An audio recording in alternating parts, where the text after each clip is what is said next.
আপনি যদি নিজের নামে নিজের কাজ দিয়ে একটা আলাদা পরিচিতি তৈরি করতে চান তাহলে এই ভিডিওটা আপনার জন্য।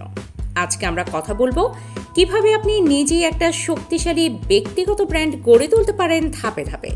ভিডিওটি ভালো লাগলে লাইক দিন, সাবস্ক্রাইব করতে ভুলবেন না। নিচে কমেন্ট করে জানিয়ে দিন আপনি কিসের ব্র্যান্ড তৈরি করতে চান। ব্র্যান্ড মানে কি? প্রথমেই জানি ব্র্যান্ড মানে আসলে কি।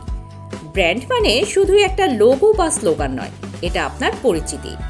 আপনি কে, কি করেন, মানুষ আপনাকে কেন মনে রাখবে, এই সব মিলেই আপনার ব্র্যান্ড। অর্থাৎ আপনি যখন নেই তখনও মানুষ যেন আপনাকে মনে রাখে, এটাই একটা ব্র্যান্ডের আসল শক্তি। নিজের শক্তি ও আগ্রহ খুঁজে বের করুন। নিজের মধ্যে কি কি গুণ আছে সেটা খুঁজে বের করাটা প্রথম ধাপ। আপনি কি ভালো পারেন? কথা বলা, ভিডিও বানানো, লেখা নাকি ডিজাইন? যেটাতে আপনি স্বচ্ছন্দ বোধ করেন সেটাকেই আপনার ব্র্যান্ডের ভিত্তি বানান। নির্দিষ্ট একটা বিষয়ের উপর ফোকাস করুন।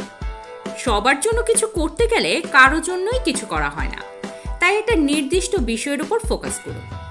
যেমন আপনি যদি গ্রাফিক্স ডিজাইনার হন তাহলে শুধু ডিজাইন না, বরং লোগো ডিজাইন ফর স্টার্টআপস এমন স্পষ্ট ফোকাস নিন। এতে করে আপনি একটা নির্দিষ্ট অডিয়েন্সের কাছে পরিচিত হবেন। নামের একটা ইউনিক আইডিয়া দিন যা সহজে মনে রাখা যায়। এরপর চিন্তা করুন আপনি কি সেবা বা পণ্য দিচ্ছেন এবং কার জন্য দিচ্ছেন। টার্গেট অডিয়েন্স বুঝে কন্টেন্ট তৈরি করুন। ফেসবুক, ইনস্টাগ্রাম, ইউটিউব বা লিঙ্কডইন যেখানেই থাকুক না কেন সেখানে নিয়মিত নিজের স্কিল বা প্রোডাক্ট শেয়ার করুন। আপনার ব্র্যান্ডের সবচেয়ে বড় শক্তি হবে কনসিস্টেন্সি। আপনি যদি নিয়মিত ভ্যালু দেন, মানুষ বিশ্বাস করতে শুরু করবে।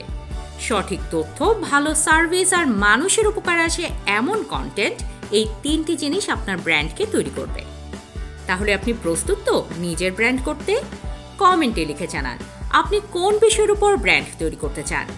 ভিডিওটি ভালো লাগলে লাইক দিন, বন্ধুদের সাথে শেয়ার করুন।